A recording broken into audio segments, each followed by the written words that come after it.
I'm Kat. I'm Rachel. We are the Pandemonium.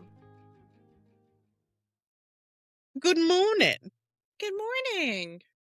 I just finished scarfing down a burrito.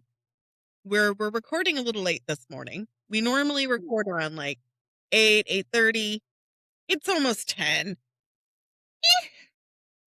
It happens. Sorry, I just set my phone down. I was gonna say that was rather loud. Sorry. I went to go put it down quietly and I dropped it. You're okay. So with the theme of cold cases, because the last case that we covered was a cold case. So we're gonna discuss that today. But before we do, we have a few announcements, not much.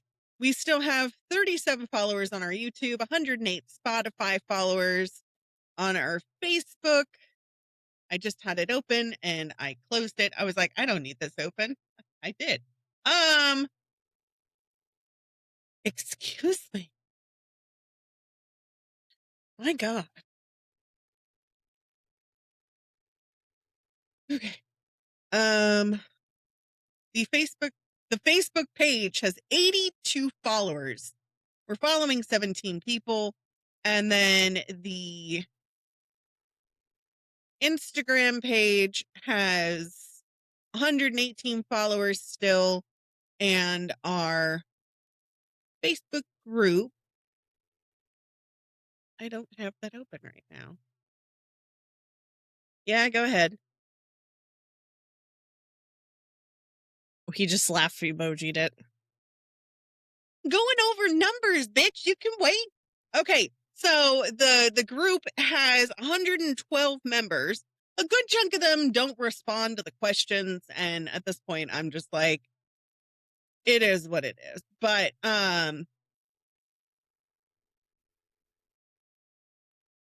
yeah, we're doing pretty okay. I still find it funny that we still have bots that message us going, do you want to grow your platform? Oh, we're good. We're good. We can grow it ourselves, thanks.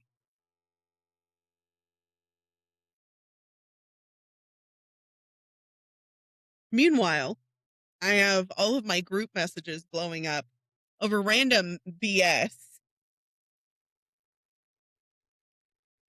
that I texted the group chat. I was like, this is disgusting. Why are you asking me these questions? I was just able to swallow food for the first time in a while. First thing in the morning. Like, I've had morning sickness for A few months now. well, we just started our 90-day countdown. So this is coming out April 24th. So the baby shower already happened. Surprise! We're having a boy! We've known it since I've known it, at least. Rachel's like, I don't know. Sylvia's like, you're gonna have a girl. Josh is like, you're gonna have a girl. Everybody else is like, you're gonna have a girl. I'm like, I'm gonna have a boy. I know I'm gonna have a boy. The psychic knows what she's gonna have. And then the ultrasound, he left nothing to the imagination. It's like, hello, this is exactly what I am. There is no guessing in this. Just full frontal for the scanner, for the sonographer, because it's just legs and then, meat and veg. And I'm just sitting there going, Jiminy! And she goes, well, at least we know that he's very proud of who he is. And I was like, yup. And your husband's like, that's my boy! But, we don't care as long as the baby's healthy. That's as long as both you and baby are healthy. Speaking of which, I lost a few more friends because of my thoughts on whatever the baby wants to wear. And I was like, if we go to the Disney store and he sees an Elsa dress that's covered in glitter, and he looks at me and goes, Mom, I want to wear that because his favorite color is blue. Fine. You can wear that. You can't wear it to school. You can wear it at home. You want to paint your nails? That's fine. I don't care. We can get matching pedicures. It doesn't matter. What matters is as long as he feels comfortable in his skin. And Exactly. I got a lot of flack from that. And I already have a friend of mine who I'm just like on the fence of like wanting to stop being friends with because she's a boy mom, but not what I am, which is a mom, period. She's a boy mom where she's just romanticizing it. I'm like, that's disgusting. Anyways. So we talked about it on the last episode. We're just going to be doing dance breaks for whenever we have our hydration station, take our meds situation, because that gives you a break from us and gives us a minute to mainly get up and use the facilities if necessary. Or for Rachel to go, oh crap, I forgot my meds, and run across the room.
It's okay. I took my meds at 5. Did I even note them? Hold on. I'm questioning myself. Yes. 5:23 this morning. Took my meds. I didn't notate it until an hour later, but that's fine. Thank you for texting me to do my budget. Okay, listen, I wanted to put that there because otherwise by the end of the episode, it will be completely out of my brain. So I was like, I'm going to do this now because then it's in writing and I can just react to it after we get done.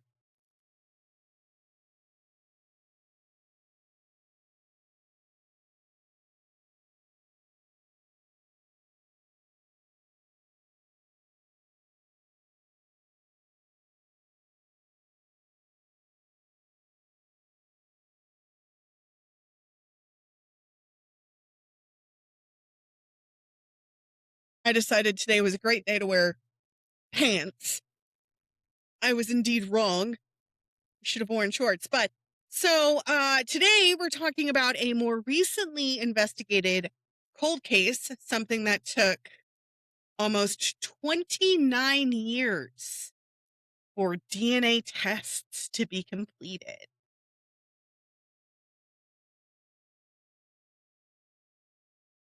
That's a very long time. I've done my waiting, 12 years of it in Azkaban. I muted myself at the right point because my stomach gurgled right after I muted myself.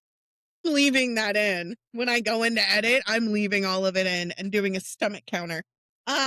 So you and our listeners know, as well as I, it takes a long time to get those tests completed. It's not at all like they show on CSI or Lucifer or NCIS, where it's a matter of 24 to 48 hours. Yes, you can rush it, but typically running a DNA panel takes about a week, sometimes two. Now that it's no longer, what? I was about to say, even longer depending on what exactly they're trying to find. If it's just like regular, like DNA, oh, is it a boy or girl or male, female? Like the very basics, it'll come back faster. But the more intricate things that you're wanting to find out, the longer it takes because it takes longer for them to break things down. Right.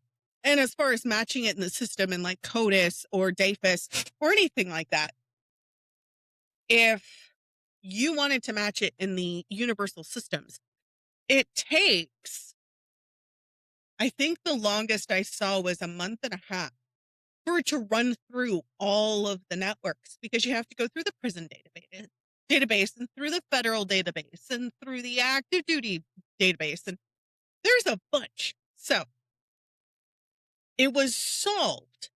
This case was solved after 29 years. Not just they tested the DNA and found a person. No.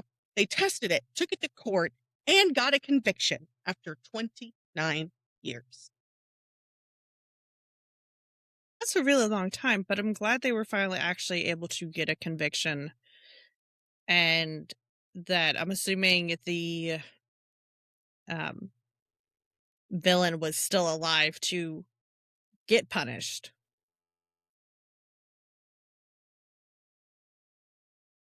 We will get to that in a second. We're jumping ahead. We haven't even gotten to the TLDR. So, cold case is the theme of today's episode.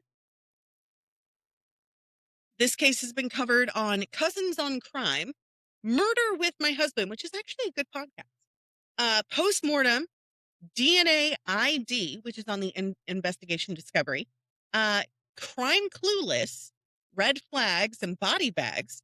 Great name for a title. But of course, we have to do a trigger warning for today's episode, as it does technically involve a child. And I'm saying technically due to Trump. This is a Pandemonium Witches podcast trigger warning. The following episode contains graphic violence and gruesome depictions. Listener discretion is advised. So, that being said, today's TLDR takes place in Virginia and centers around an extraordinary suburbanite mom by the name of Robin War Lawrence. In 1994, the 37-year-old Robin Lawrence was connived to unaliving inside of her home in West Springfield, Virginia. For decades, her case remained unsolved until 2023, when genetic genealogy analysis, you know how we love that, by Parabon Nanolabs identified a 15-year-old unaliver who had been an active duty soldier in the United States Army at the time of her unaliving. He later admitted that he broke into her home because he, quote, felt the urge to kill. He pleaded guilty to second-degree unaliving and was sentenced to 70 years in prison, finally bringing a long-awaited answer to a case that had lingered for nearly 30 years. So, with all of that being said, I hope that you have your hydration station set up and have taken your meds. We have. What are you shaking your head about? Who's done what? I'm still just baffled by the TLDR. I'm starting off today good, right? But yes, definitely. You're going to like Robin. I love doing research on her. She was a phenomenal woman. So, as we start, as Dame Julie Andrews has always taught us, we start at the very beginning, a very good place to start. We're starting in New York City with our main character today, Miss Robin Ward Lawrence. She was born on November 26th, 1956. We normally do zodiacs for the unalivers, so we're not going to do her zodiac. In case you wanted to know, she's a Sag. Sagittarius is a fire sign, so they're very adventurous and like creative and stuff. Anyways, so she grew up in Syracuse, New York, and she studied dance and painting and was the most outgoing member out of all of her family members. She was a gifted artist and a fine arts degree from Carnegie Mellon University. You know how hard that is to get into. Carnegie. Well, you know about the Martin Luther King Jr. Nonviolent Peace Prize, right? The little coin. Yes. Do you know who made it? No, I do not.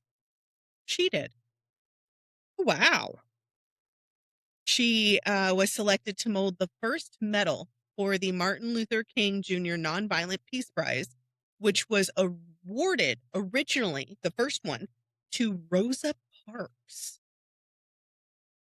Love that. She deserved the first one. Let me tell you, she just gets better. She could take a blank canvas and create something beautiful, said her brother, Bobby, 66. It's incredible on how talented she was. After graduating from university, she moved to Washington, D.C. This is where she first met her best friend, Lori. The two of them were practically inseparable. They shared an apartment in Washington, D.C. around the time that Robin started dating her future husband, Ollie. Ollie isn't exactly the best guy, but he's also not the villain in today's story. Okay, got my interest. I'm glad because it's about to get peaked. So Lori said that they were a great match, that they were just compatible on every single level. So Ollie was very calm and kind and had a kind demeanor, and you kind of feel very confident around him, very at ease and very at home, said Lori. So the best friend is saying this, which means a lot, right? Well, they got married New Year's 1989, and they welcomed their daughter Nicole 3 years later. But Nicole had some health issues. She still does. She obtained a liver transplant right after she was born.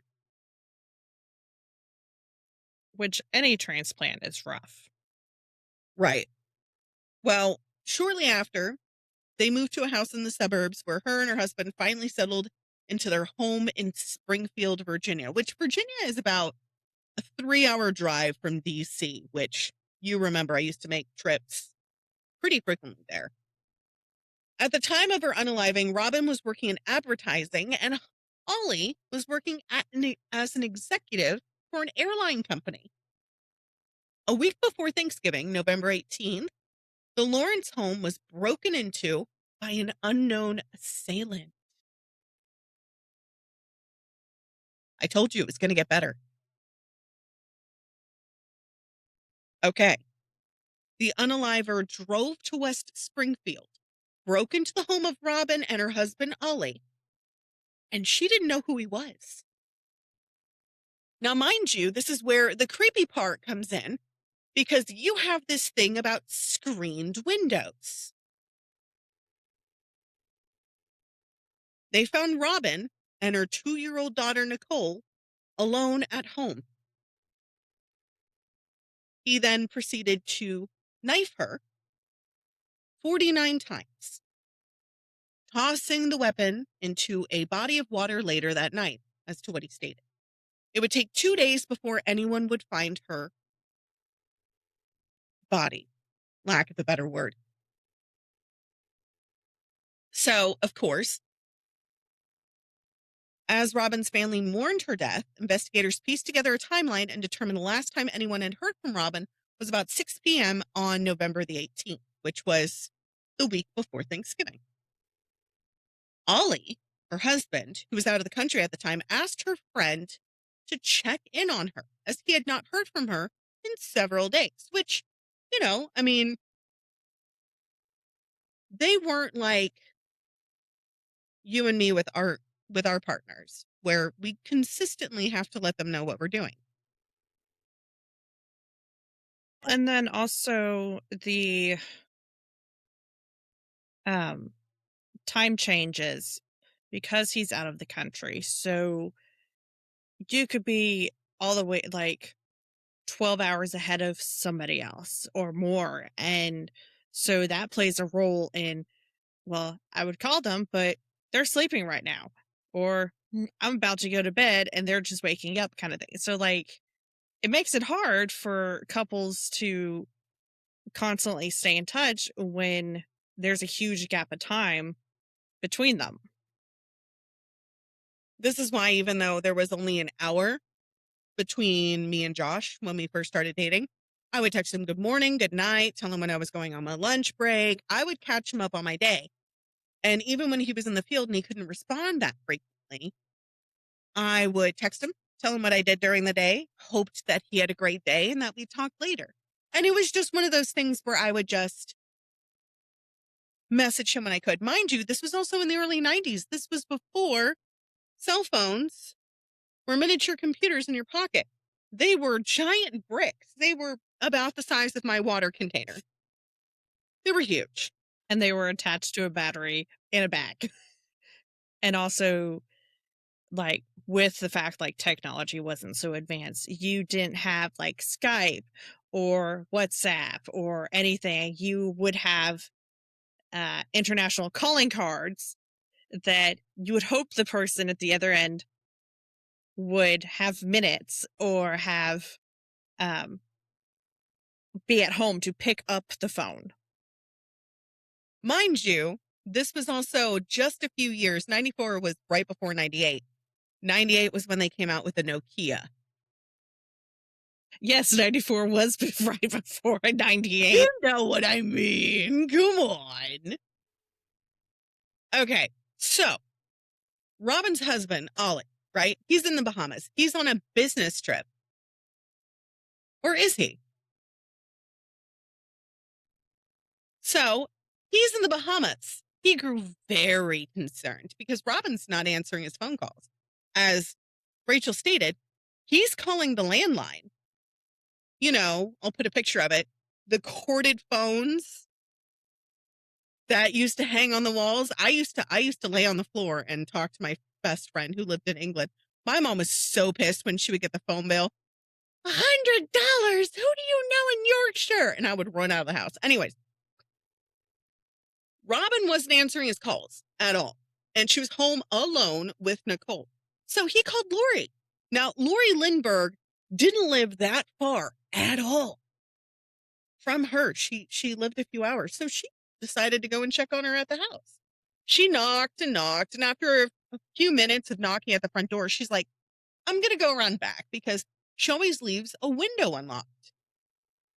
Remember I talked about the screen? Well, she wanted to see if there was another way to get in. She went around to the back deck and found an open window. Robin never left her windows open, let alone without the screen. The screen had been cut from top side to bottom side. And it was the first time she had actually thought to herself, OMG, something's wrong. She told journalists at CBS that CBS CBS, that she had crawled through the open window near the back deck and spotted Nicole, Robin's 2-year-old daughter, toddling down the hall. She came toddling up to Lori with no expression on her face, but her eyes were wide. Lori began to walk down the hall after Nicole, and she was able to see into the master bedroom. And this is where the pictures start. Let me see. Do I have them on here? No, I have them in my little thing. Okay. All right. So they'll probably come out of order, but here are all the photos. Okay. So there's one photo of the bathroom. Let me see. So you can see the phone and the carpet.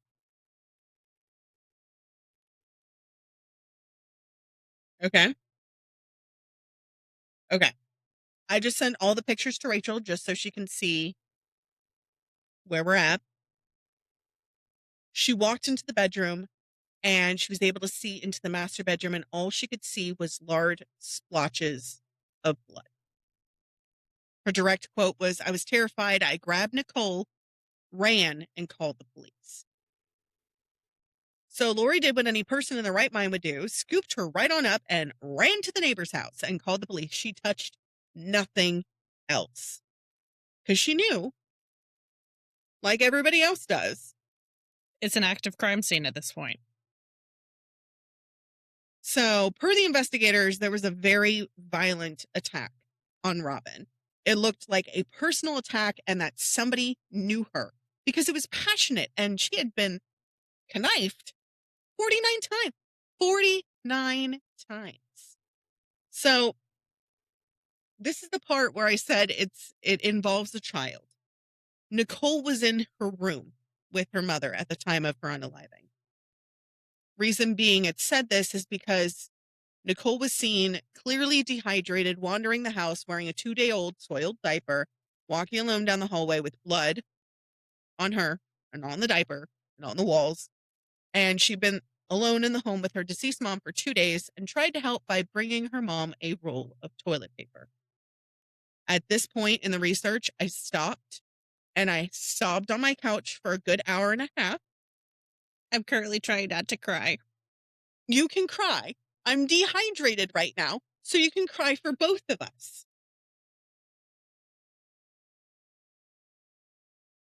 She brought her a roll of toilet paper and just kept pulling off pieces of toilet paper and handing it to her. So there was just a wad of toilet paper in her hand. Yeah. I hate you right now. I know. But it gets worse.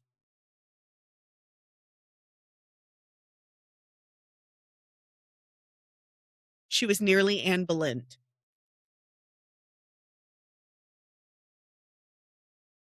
So, of course, we're not going to go into any further detail about it. That's the most I'm going to go into, as I've stated previously. If you want more tough titties, go somewhere else. So, this was days before her 38th birthday. Okay? So the hunt for the unaliver initially focused on the spouse, as they always do. But Ollie admitted to the police and the investigators he was having an affair. Ollie, the man who hung the moon, in her opinion, he said he was having an affair with another woman at the time of her unaliving. But he cited he was in the Bahamas for work with her. He was having an affair with a coworker, wasn't he? I get to that. So, detectives flew down to the Bahamas because this was before you could just call, and just reach out to literally anybody. They flew down to the Bahamas and confirmed he was on the flight he was supposed to be on. They confirmed with TSA that he picked up his bags and went to the hotel, and that he was actually at the hotel he was supposed to be at. They then interviewed his lover.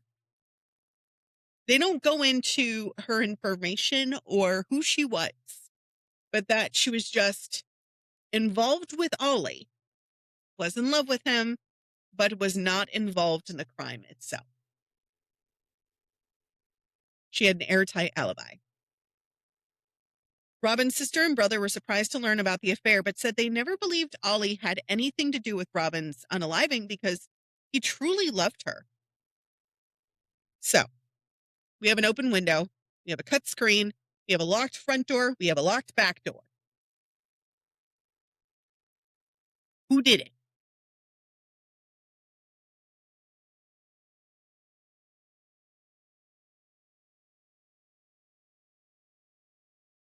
Somebody attached to the mistress?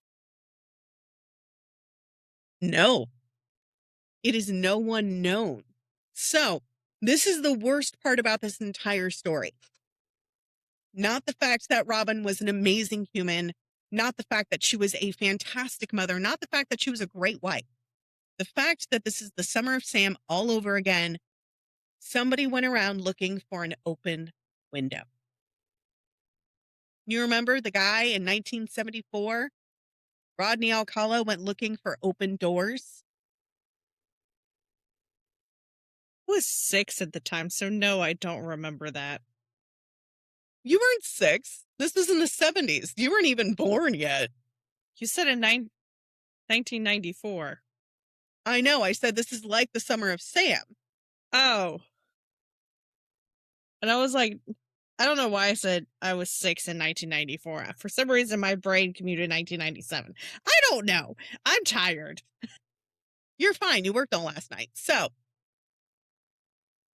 lead crime scene detective Mark Garman, which we'll talk about a lot, not the GPS Garman, okay? We're talking about Detective Mark Garman. He was one of the first people on site. According to him, after he photographed the evidence, because he was the first person there, an intruder, from what he said, came through the window off the back deck, the same one that Lori used to get inside. He entered the house the same exact way, climbed over the railing and over the windowsill into the actual living room. Didn't really disturb anything because there was nothing in front of the window.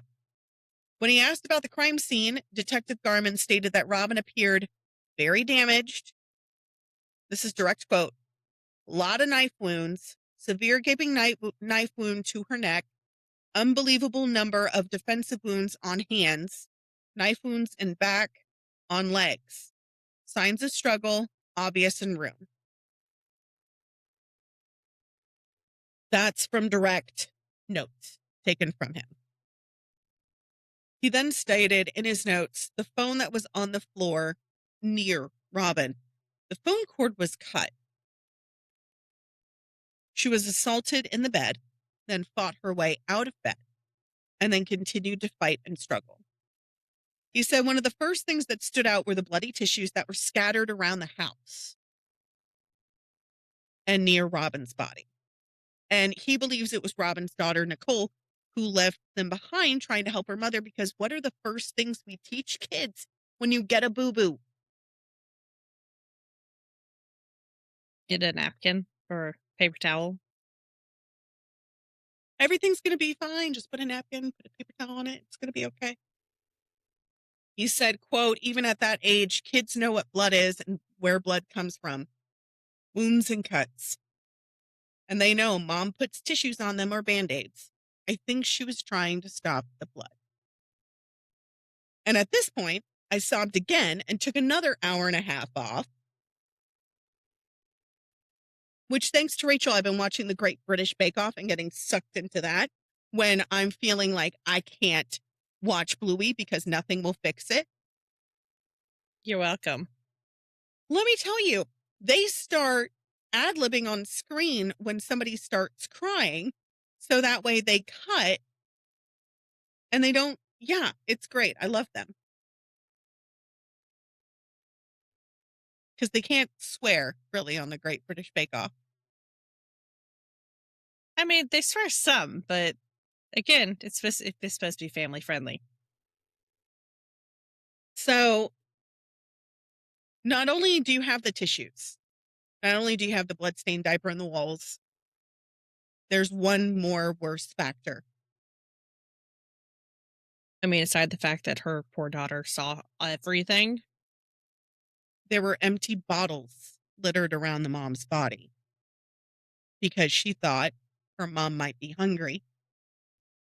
When they processed the scene, officers at the hospital asked Lori to call Robin's parents and let them know everything that happened, and they assumed the baby had brought her bottles.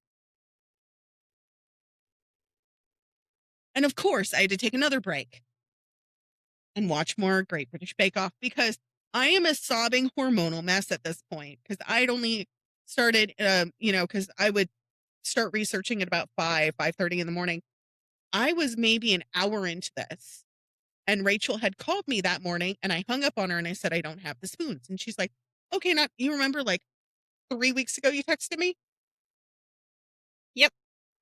That's when I was doing this one. That makes sense. And then I took like a week and a half off from researching because Josh is like, you need a break. And I was like, I need to record. We have a baby coming. Also true. Anyways, I digress. Sobbing mess. Robin was a wonderful woman. We're going to continue her story. Okay.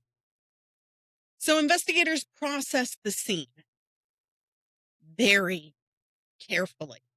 Officers at the hospital asked Lori to call Robin's parents. Lori did indeed call, and Robin's dad answered. And what she said was this, direct quote.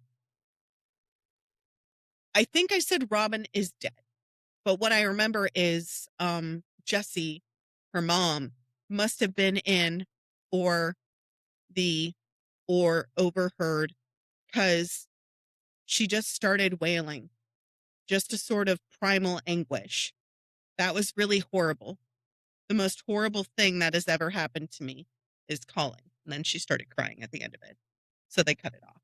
But Robin's father, Robert War Sr., a World War II veteran and now 101 years old, says he tried to forget that call, but it is the one memory that has never left him in his entire life. I know you want some good news. Would Yes, you like? please. Okay. So the killer left no fingerprints. However, something had caught the crime scene detective Garman's eye as he was taking photos around the house. Look at the photos I sent you, the ones inside the house. So the carpet, the foam, we already discussed that. What's the other room we didn't discuss yet? Out of the photos I sent you. Let's see. It's the bathroom, the bedroom. No, we already talked about the bedroom. We already talked about the kitchen and the window. What didn't we talk about? The bathroom. The bathroom. What do you use in the bathroom after you wash your hands? Usually a hand towel. A hand towel. Now, the police did find DNA at the crime scene, but in 1994, forensics and DNA was still in its infancy. But he had DNA on the towel. And it wasn't Robin's. There was no real database at this point, okay? So they had the database for the offenders that were already in jail because, of course, when they got arrested, they take their fingerprints and their DNA. Detective Garman stated he found one giant key piece of evidence at the crime scene on the towel rod to the sliding tub door. There was a washcloth. I noticed a small stain on this towel right here, a small brownish stain on a washcloth. Located in the bathroom, hanging on the side of the shower, it had a brown stain located on both sides because when you dry your hands, you dry like this.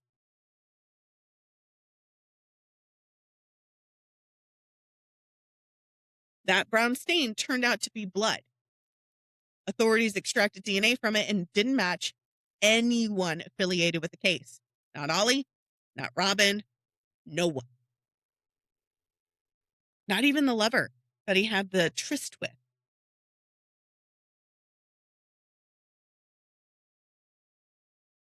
So, detectives did what any good detectives do and uploaded the DNA to the CODIS database. Investigators knew it had extremely strong DNA profile, and they had found the smoking gun for the case. They waited for a call from the lab stating that there was a match, but no call came. It yielded no matches in CODIS, and the government database of DNA samples of every convicted felon in the United States was denied as well. So, to further note, because of her injuries, the blood on the towel obviously couldn't be Robin's because it was all the way in the bathroom, which was on the opposite end of the house. Or rather, several feet away from the bedroom. It wasn't going to be known until way later, but the unaliver was an active duty Army man who was stationed in Arlington, Virginia at the time of her unaliving. That being said, within a year of her case being noticed, it started to go cold. And the case actually grew icicles because it sat cold for 30 years. But in 2019, investigators turned to Paraben Labs, a DNA technology company hoping genetic genealogy could identify Robin's unaliver. Ellen Graytack is the director of bioinformatics at Paraben. And genetic genealogy works by comparing the unknown suspect's DNA to the public genealogy databases out there.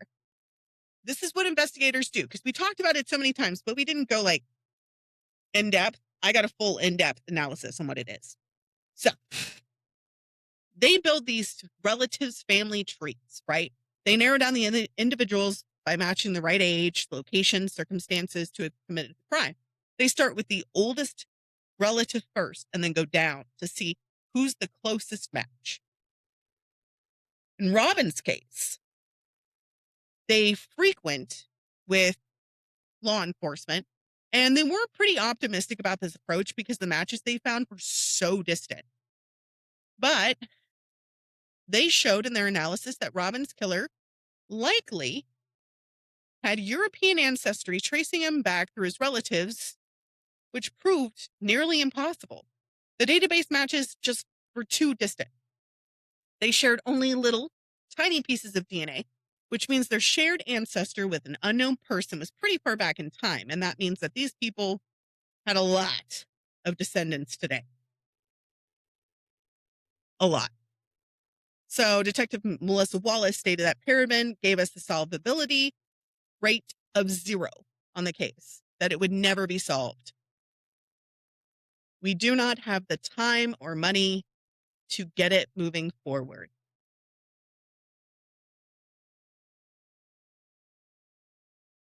There was one volunteer that changed the entire trajectory of the entire case.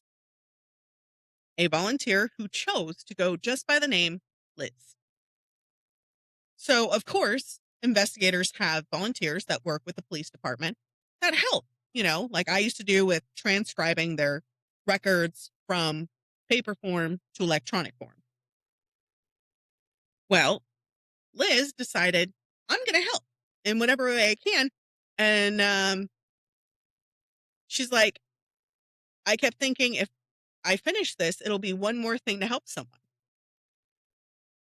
Liz stated the match was half Eastern European, about 25% Irish. Another 25% was a combination of, I think, English and Italian and Scandinavian, a long list of his cousins who shared his DNA, which was roughly about 15,000 cousins. She stated, I don't think I can crack it, but there was no first cousins and no second cousins. It was really more like 5th to 6th. That's a lot of freaking cousins. So, of course, Liz is tracing the family tree. Detective Melissa Wallace is turning to another DNA tool and asked Paraben to do phenotyping. It means like predicting what a person looked like from their DNA based on their ancestry. So in 2021, if you look at that other picture I sent you, the one of the caricature sketch, nearly 30 years after Robin's unaliving, Paraben Labs produced a composite of the man investigators believed was her unaliver. A bioinformatics scientist created this and laid it all out with predictions from his DNA. Tom Shaw, stated that it starts off with his skin color, which he's predicted to have fair skin because of his ancestry. He's most likely going to have a larger chin than average, wider jaw or cheeks, and a narrow nose. He stated that his job was to refine the model and applying details like hair and eye color. So Detective Wallace was asking herself, did this look like their mailman? Was this the neighbor's kid, a friend's kid? Was it somebody from work? She then set up a video call with Robin's husband, Ollie, to see if maybe he even looked familiar. Quote, I was really hoping when Ollie saw that he would go, oh my gosh, that looks exactly like so-and-so. But Ollie had no idea who this was.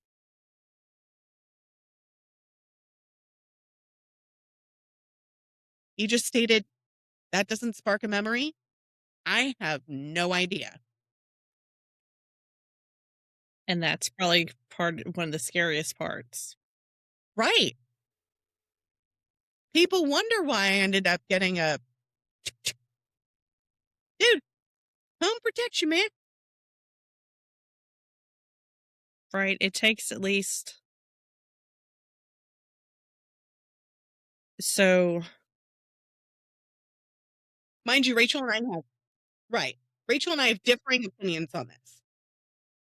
Me driving to the substation for the police department takes me 15 minutes. But that's once I'm already in the car and just driving to the substation. It would take at least 30 minutes for them to leave the substation, get in the car, drive. And that's if they're at the substation, because they're not always at the substation. So by that point, I'm SOL. So yes, I got what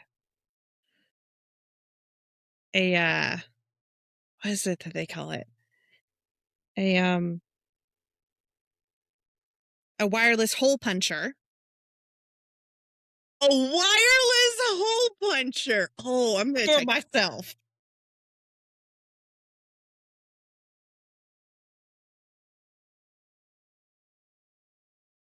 We found a new word for it. He texted, aren't you recording? Why are you messaging me? So, okay. Serious now. Okay. Okay. So, investigation stalled. Again. But volunteer genealogist Liz is still working in the background. She worked with that list of the 15,000 cousins. She eventually traced some of the suspects' ancestors to Canada, where they had settled. That's where she found two cousins that weren't related to each other. And so she ended up with these two trees that were highly reliable. And they were people that were truly cousins to the suspect. Liz said if she could figure out what those two trees, how they were linked through marriage, the suspect could be a descendant of that exact couple. What she found is that the woman on this tree married this man on this other tree. And that was it. That was the moment. That's when she realized that he was a descendant of the couple on tree A and tree B. After 3.5 years of dealing with the genetics, Liz finally had a lead, and it pointed her to only one man. And she had finally located him in August of 2023. When I say this was recent, this was recent. He lived in Virginia in 1994 and would have been around the right age to commit the unaliving. So meet, I hate his name, and we're keeping it because I hate his name. His name is pronounced Stefan Smirk.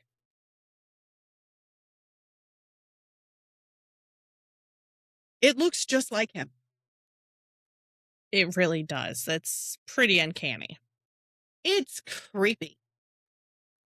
So, though they had their doubts, Detectives Wallace and John Long took the trip up to Nisikawa to talk to Smirk. And he had a complete clean record without so much as a speeding ticket. No warnings, no pullovers, no nothing. He worked as a computer programmer in the suburban of Nisakawa, New York. I'm sorry, New Yorkers, if I'm mispronouncing this. I did this research weeks ago. I'm sorry. So their goal was to get his DNA and to see if he was related to the person who had left the DNA at the crime scene, or if he was indeed this person of interest. Detective Wallace, quote, he says, he comes to the door right away. All we said is we are detectives from Fairfax County, Virginia, and we're looking into a cold case from the 90s. He had no reaction. He was stone-faced. He gave his DNA willingly, and Wallace and Long went back to their hotel. When we're asking for DNA, the conversation typically takes 45 minutes. People always have questions. Like, what do you mean someone in my family has committed an unaliving? Who was unalived? There wasn't a single question from him. He gave it willingly in a matter of minutes. We were in and out of his house in 5 minutes with his DNA, consent form signed, swab collected, packaged up. That was it. So they get to their hotel, and then Detective Wallace got a call. Who was that call from, Rachel?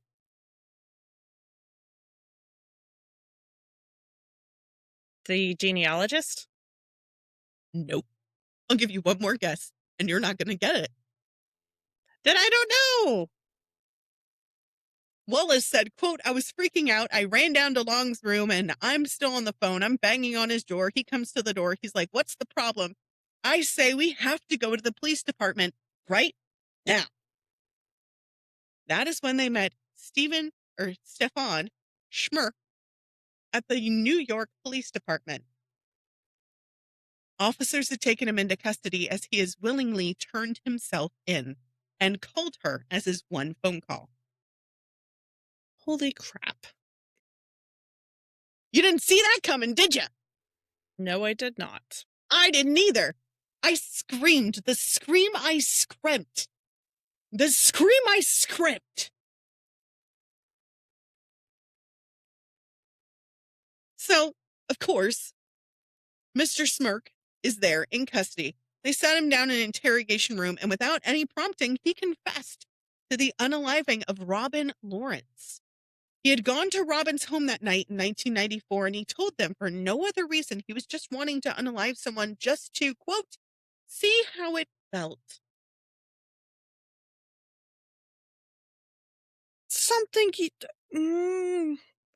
That's something you don't ever want to just feel.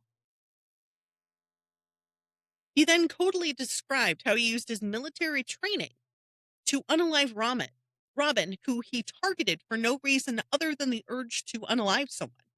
In his interview, he expressed no remorse for what he had done. He said, quote, I knew I was going to unalive someone. I did not know who I was going to. At the time, he was still active in the military and posted at a base nearby and was familiar with her neighborhood because a friend of his stayed there. He said he had no idea who lived in her house, just that he wanted to go inside. When asked if he had anything he'd like to tell Robin's family, he said, how do I say this? I know you're recording me. I don't feel anything for the family. I feel bad that I did it because I knew someday my personal freedom would be effective. I honestly believe that if it wasn't for my wife and kids, I probably would be a cornflake unaliver right now.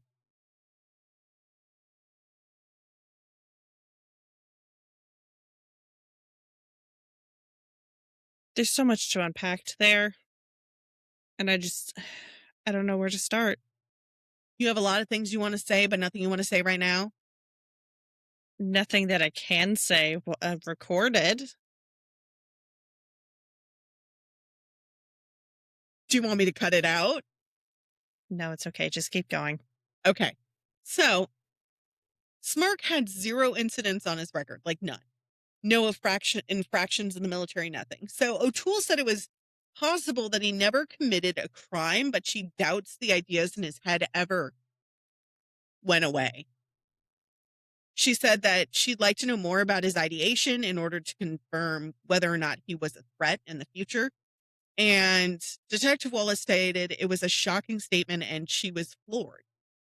It made no sense. Quote, if you're a serial killer, you don't kill once. But on the other hand, he was very candid and open and honest throughout the rest of the interview. So it could be true that he has only ever killed one person.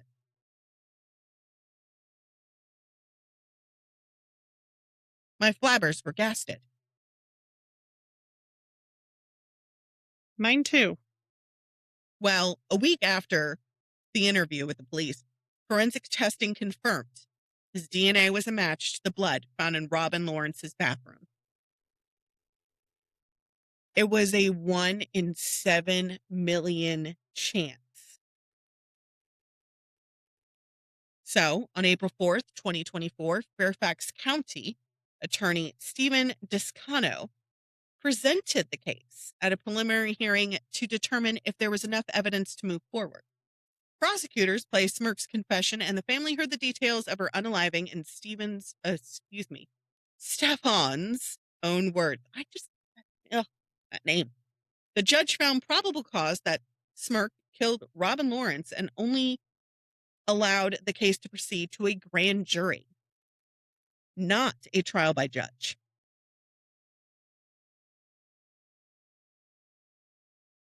On April 15th, 2024, the grand jury indicted him, and 6 months later, he accepted a plea deal for first-degree unaliving. But on March 7th, he returned to court for sentencing. As part of a mitigation strategy for a more lenient sentence, his attorney, Don Budarak, told the judge that in the early 90s, he was a troubled young man struggling with alcohol and substance abuse.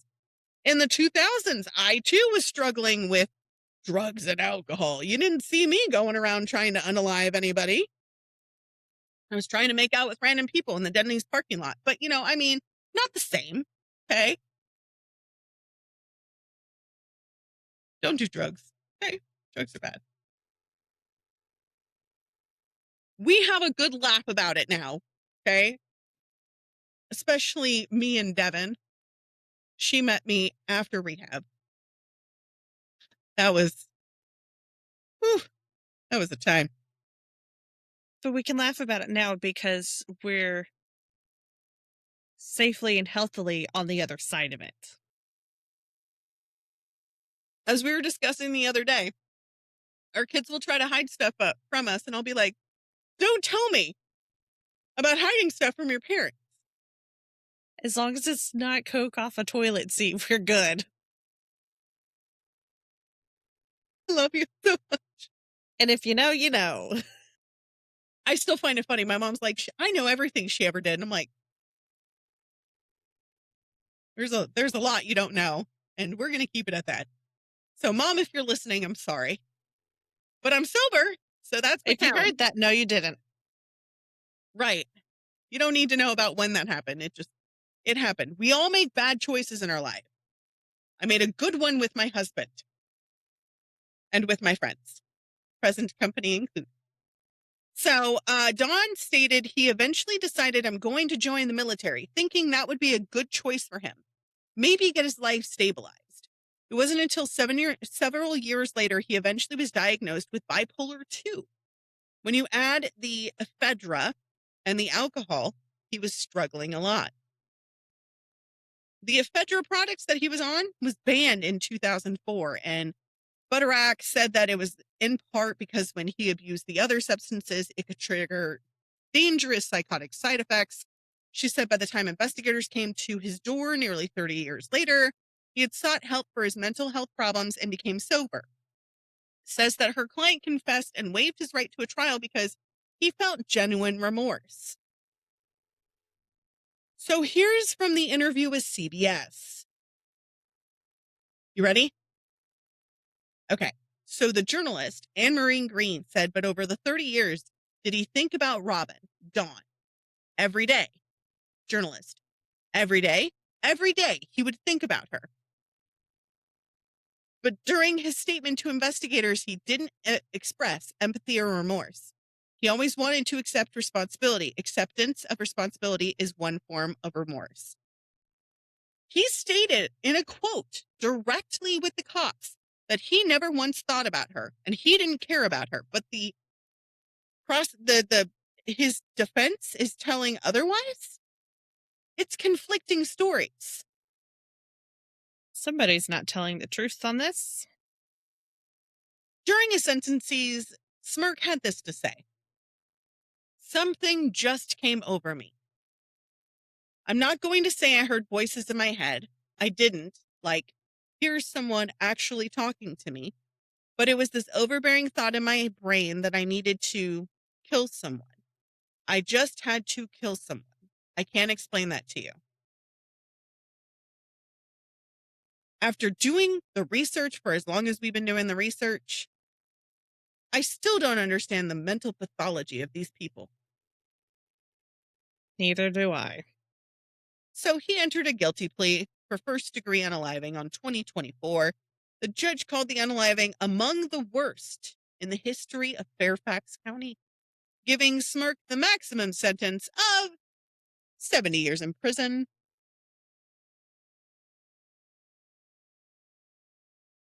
Parole was abolished in Virginia 41 days after Robin Lawrence's unaliving. Stephen could therefore be eligible for parole, but the judge made sure that if he ever got out, he would be on probation and have to wear a GPS monitor for the rest of his life. At a press conference held by family the day of the sentencing, her family said this. It's been 30 years of unanswered questions, not knowing and having to endure the trauma that comes with that. While nothing will bring our Robin back, knowing that justice has finally been served may bring us some measure of peace. The Ward and Lawrence family is grateful that justice has finally been done for the unaliving of our beloved Robin.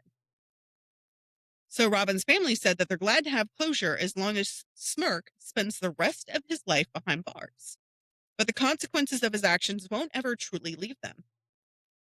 War Cowens said in her statement, Nicole, it didn't help knowing what he did to Robin and how she suffered. It doesn't help. It doesn't bring her back. She would have been in our lives for the past 30 years. I'm sorry, not Nicole. It was her aunt. She told 48 Hours for a long time she lived in fear, not knowing who committed this crime. I felt terrified at home, even in my own bed, thinking about someone just out of the blue could show up from anywhere and unalive you in your house. It's just scary that you're not safe anywhere. So, of course, at the end of doing all my research, I decided to go to Reddit, like I do, just to see if there's anything else that I'm missing. I found one comment about someone who knew the unaliver.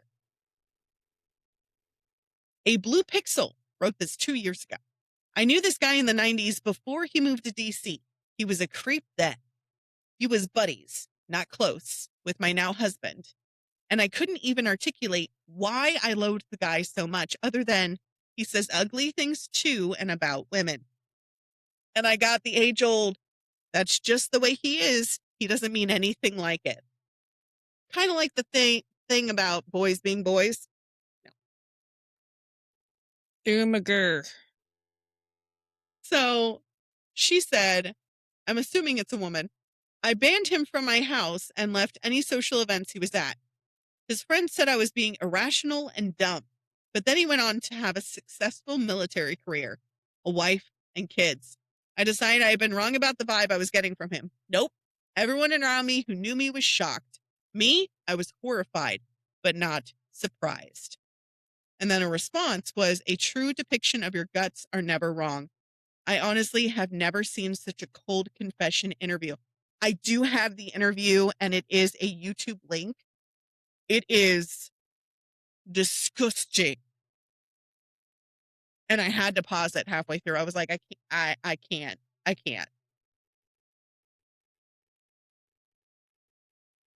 But that is the story of Robin Lawrence and her unfortunate unaliver, Stefan Schmirk.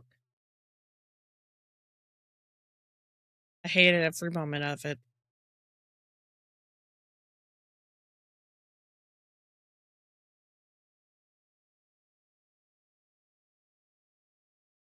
Ma'am, you're muted. My bad. I loved researching her. I'm just gonna leave that in.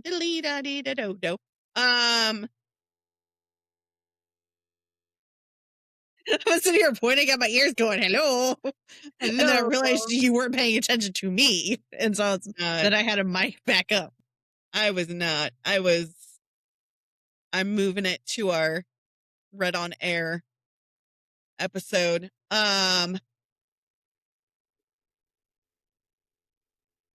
I loved learning about her and how artistic she was. And some of the paintings she did was so vivid and like full of beautiful color.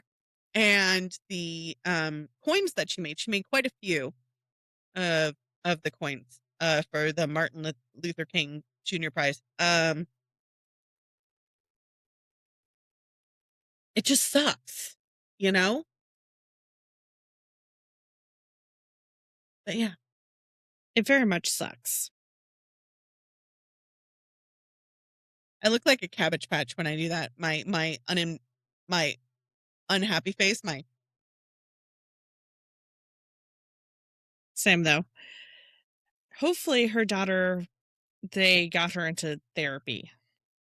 She is in therapy. Like, it's not something I wrote down, but it was in all the interviews that she is in therapy and she has discussed it. And, you know, I mean, it is a topic, but I feel for people like this, you know, it's like, meanwhile, little chaotic gremlin is kicking the poop out of me. My goodness.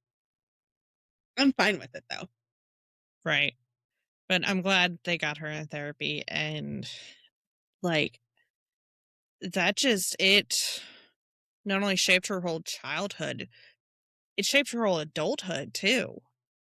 And like, even if she had been in another room when it happened, it's still traumatic, and it's still, her brain is still going to be trying to process that the rest of her life.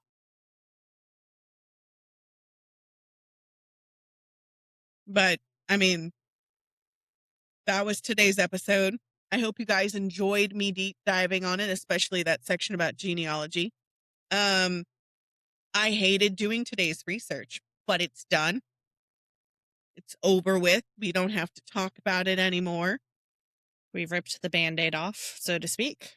So to speak. That being said, stay feral. Bite the hand. And we'll see y'all next time. Okay, bye.